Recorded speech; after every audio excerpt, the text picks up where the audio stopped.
एक नई वीडियो के साथ आज मैं फिर हाजिर हूं, आपका होस्ट दोस्त विक्रांत जोशी। आपका स्वागत करता हूं मैं आरएम शॉर्ट्स में, जिसमें हम लेके आते हैं दिन भर की स्पेस और डिफेंस न्यूज की टॉप खबरें। तो चलिए जान लेते हैं। अपनी सबसे पहली खबर की बात करेंगे तो वो ताइवान और चाइना के रिश्तों को लेकर आ रही है। चाइना की एक एक्सरसाइज चल रही है जो कि ताइवान के आसपास के जो समुद्री क्षेत्र है उसको भी कवर करती है, जिसका नाम आइलैंड इंसर्कलमेंट है। और ताइवान इससे बहुत ज्यादा परेशान हो चुका है। उनकी परेशानी यह है कि इस जो एक्सरसाइज के नाम पर चाइना उनके एयर क्षेत्र में घुस जा रहा है। अभी हाल में ही एक खबर निकल कर आई है जिसमें कि चाइना का जो J-11 विमान और KJ-500 airborne early warning control system ये ताइवान के एयर क्षेत्र में घुस गए। तो ताइवान ने इसके लिए अपने जो F-16 है उनको एयरबॉर्न किया। ताइवान तब ऐसा करता है जब कोई विदेशी जो एयरक्राफ्ट है या ऐसी एयरबॉर्न चीजें जो उनके एयर डिफेंस के क्षेत्र में आ जाती हैं, एयर डिफेंस के जद में आ जाती हैं, तब जाके इस प्रकार की कार्रवाई की जाती है। ताइवान ने यही चीज कहा है कि चाइना के ये दोनों विमान उनके एयर क्षेत्र में घुस गए थे, इसलिए अपने डिफेंस के लिए उन्हें अपने F-16 को एयरबॉर्न करना पड़ा। और उनका कहना है कि ताइवान हमेशा ऐसा करता रहेगा जब उसकी संप्रभुता पर कोई आंच आएगी। वहीं चाइना का यह मानना है कि जो ताइवान है वो इंडिपेंडेंस के लिए लड़ रहा है और अभी वो इंडिपेंडेंट नहीं हुआ है। वहीं ताइवान के जो प्रेसिडेंट हैं, जो अभी न्यूली इलेक्टेड प्रेसिडेंट हैं, इससे पहले भी वो इलेक्टेड थे और इस बार री इलेक्टेड फिर से हुए हैं, उनका यह मानना है कि ताइवान अलग हो चुका है, इंडिपेंडेंट कंट्री है और इसको रिपब्लिक ऑफ चाइना कहा जाता है ऑफिशियली। तो ताइवान और चाइना के बीच में जो रिश्ते पहले से खराब हैं वो और ज्यादा खराब हो चुके हैं। ताइवान ये कह रहा है, चाइना को ये सीख दे रहा है कि कोरोना वायरस से लड़ने के बजाय चाइना जो इस प्रकार की ड्रिल है वो कर रहा है, तो यह ठीक बात नहीं है। यहाँ पर हमें यह भी देखना होगा कि चाइना लैंड एक्विजिशन के मामले में कितना ज्यादा आगे निकल चुका है। वो ऐसे क्षेत्रों को जो उसके क्षेत्र नहीं है उनमें भी इस प्रकार से दबाव बनाते हुए अपना अधिकार जमाता है और भविष्य में इसी प्रकार से, इसी रणनीति से वो अपने लैंडस्केप को बढ़ाता चला जाएगा। आपको देखना होगा कि चाइना में कोरोना वायरस की स्थिति इतना ज्यादा खराब होने के बावजूद वो इस प्रकार के ड्रिल्स में अपनी आर्मी, एयरफोर्स और नेवी को इन्वॉल्व रख रहा है और वो एक तरह से दो फ्रंट पे लड़ाई कर रहा है। अपने जो इंटरनल देश में जो वायरस से लड़ रहा है वो तो कर ही रहा है, अपनी आर्मी को भी अभी वो खाली नहीं छोड़ा हुआ है, उनको भी काम देकर रखता है। तो ये चीज चाइना से जरूर सीखनी चाहिए। वहीं भारत की बात करें तो भारत की आर्मी अब कोरोना से लड़ने में जुट गई है। आर्मी ने कुछ 4000 लोगों को एकोमोडेट करने के लिए, उनको क्वारंटाइन देने के लिए पूरे देश में अलग अलग जगह पे ऐसी फैसिलिटी बना ली है जहां पर उनको खान पान की व्यवस्था होगी, उनके रहने की व्यवस्था होगी, उनके खेल कूद इत्यादि की सारी चीजों की व्यवस्था होगी, जिससे कि इस कोरोना वायरस से लड़ने की जो कैपेबिलिटी है वो भारत की बढ़ती चली जाए। आपने देखा है कि विदेशों में जितना ज्यादा कोरोना वायरस फैल रहा है उसके मुकाबले भारत में ये बहुत कम मात्रा में है, पर इसको कम मात्रा में इसलिए नहीं समझना चाहिए क्योंकि हमारे वहाँ जो टेस्ट फैसिलिटी है इसको टेस्ट करने की वो काफी कम है। और ये कहा जा रहा है कि रोजाना केवल 150 से 200 जो टेस्ट है वही परफॉर्म हो पा रहे हैं, जिससे कि जो अभी तक के केस निकल कर आए हैं वो इतना कम है। कुछ लोगों का यह मानना है कि ये जो कम संख्या है वो इसलिए है कि हम उसका पता नहीं लगा पा रहे हैं। यदि ये चीज ज्यादा तेजी से होगी तो हमें यह पता चलेगा कि हमारे यहाँ भी इस वायरस की जो तीव्रता है वो तेज हो चुकी है।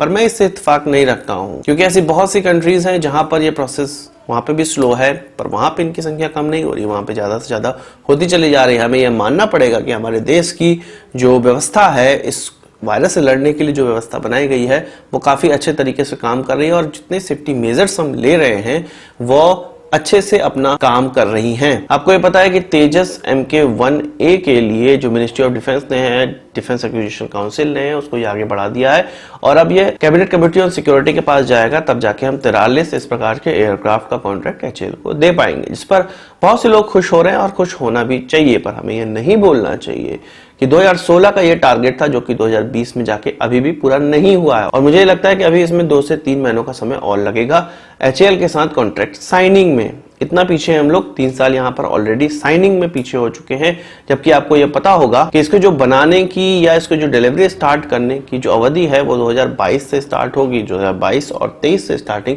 हो सकेगी। और हम जानते हैं कि HAL थोड़ा लेट लतीफी कर ही देगा, तो 23 से 24 हम लोग इसको मान सकते हैं।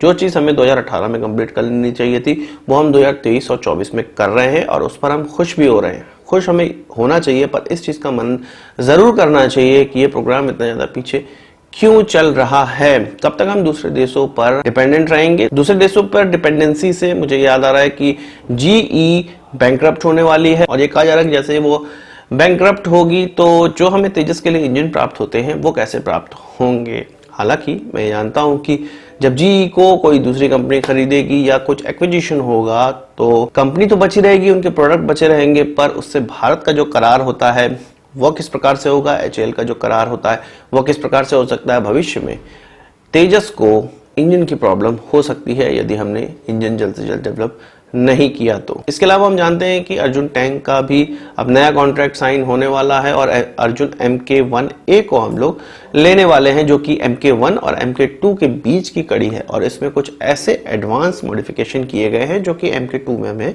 देखने को आगे मिलेंगे। इसकी प्राइस नेगोशिएशन बहुत समय से चल रहा था और विगत 2 से 3 सालों तक इसका प्राइस नेगोशिएशन चला, इसका ट्रायल चला और अब जाके इसको फाइनल कर दिया गया है। आप सभी लोग जानते हैं इसका जो प्राइस है वो अब निकलकर सामने आ गया है। कुछ 66 बिलियन रुपीस में कुछ 118 हम अर्जुन MK1 खरीदने जा रहे हैं।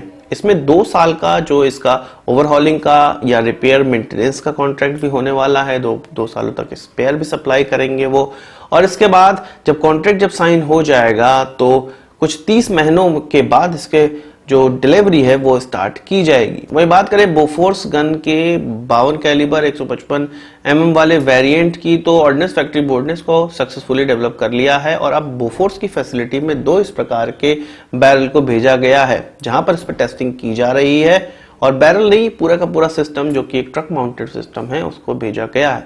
आपको पता है कि हमने बोफोर्स को मॉडिफाई करके धनुष का रूप दे दिया है जो कि 45 कैलिबर 155 mm की एम्यूनिशन का इस्तेमाल करता है, पर इसकी कैपेबिलिटी और ज्यादा बढ़ाई गई है और इसको अब 52 कैलिबर का कर दिया गया है और अब ये बोफोर्स की फैसिलिटी में टेस्ट हो रहा है और अपना एक्स्ट्रा ऑर्डिनरी परफॉर्मेंस दे रहा है। इसके बाद जब कंफर्मेशन हो जाएगा और इसके ट्रायल पूरे कंप्लीट हो जाएंगे तब जाके भारत संतुष्ट हो जाएगा, ऑर्डिनेंस फैक्ट्री बोर्ड संतुष्ट हो जाएगी कि इस प्रकार के जो आर्टिलरी गन है उसका हम आगे प्रोडक्शन कर सकते हैं या भारतीय आर्मी में उसको इस्तेमाल होने योग्य बना सकते हैं। हमने जाना कि भारत कोरोना वायरस के लिए कितना ज्यादा सीरियस है और आर्मी क्या क्या इसके लिए कर रही है और सिविलियंस से क्या एक्सपेक्टेशन रखी जा रही है। सिविलियंस को गैदर होने के लिए मना किया गया है, घूमने होने के लिए मना किया गया है, यानी कि हमारी आर्मी सिविलियंस की रक्षा करने के लिए इस प्रकार की चीजें कर रही है और हमारी गवर्नमेंट भी सिविलियंस की रक्षा करने के लिए इस प्रकार की चीजें कर रही है। पर पाकिस्तान में इससे उलट हो रहा है।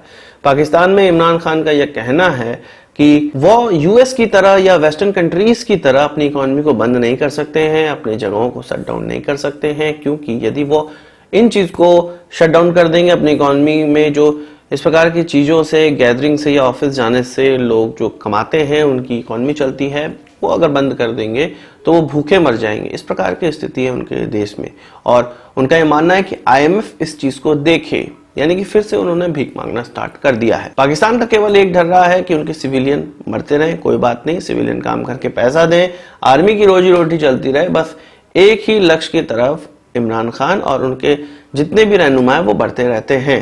वहीं पाकिस्तान में ही उनके नर्सेस ने स्ट्राइक कर दी है और कहा है कि उनके पास कोरोना से लड़ने के लिए प्रोटेक्टिव गियर्स नहीं है, इसलिए वो इस प्रकार की चीजों में इन्वॉल्व नहीं हो सकती हैं।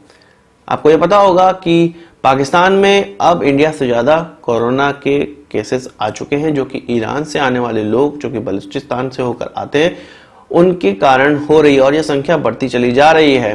पाकिस्तान इसके लिए सीरियस नहीं है और यह घटना हमारे लिए भी थोड़ी मुश्किल हो सकती है, क्योंकि एकदम लगती हुई सीमा है हमारी और ये बहुत ज़्यादा चांसेस हैं कि वहाँ से कोरोना फैलाकर भारत में भी फैलाया जाए। पाकिस्तान अगर प्रभावित होता है ज़्यादा कोरोना से तो भारत को भी वो प्रभावित करेगा ज़रूर से। इसके अलावा सार्क देशों की जो एक वीडियो कॉन्फ्रेंसिंग हो रही थी और वहाँ पे हमने देखा था कि इमरान खान के जो स्पेशल असिस्टेंट हैं, जो हेल्थ चीज़ों के लिए जो स्पेशल असिस्टेंट हैं, उन्होंने कश्मीर की बात उठाई थी और अब ये पता चल रहा है कि पाकिस्तान में उनके खिलाफ मास्क की स्मगलिंग करने के लिए, जो प्रोटेक्टिव मास्क है उसके स्मगलिंग करने के लिए अब केस चलने वाला है। ये कहा जा रहा है कि उन्होंने स्मगलिंग की है, 2 करोड़ रुपए के कुछ मास्क को स्मगल किया है दूसरे देश में और अब उस पर इन्वेस्टिगेशन हो रही है। तो इसीलिए कोरोना वायरस के प्रति इतना ज़्यादा ये लोग सीरियस नहीं हैं, अपने देशवासियों के लिए सीरियस नहीं है। उनका मानना है कि देशवासी घूमते रहें, जो प्रोडक्टिव चीज़ें हैं उनको ये बेचकर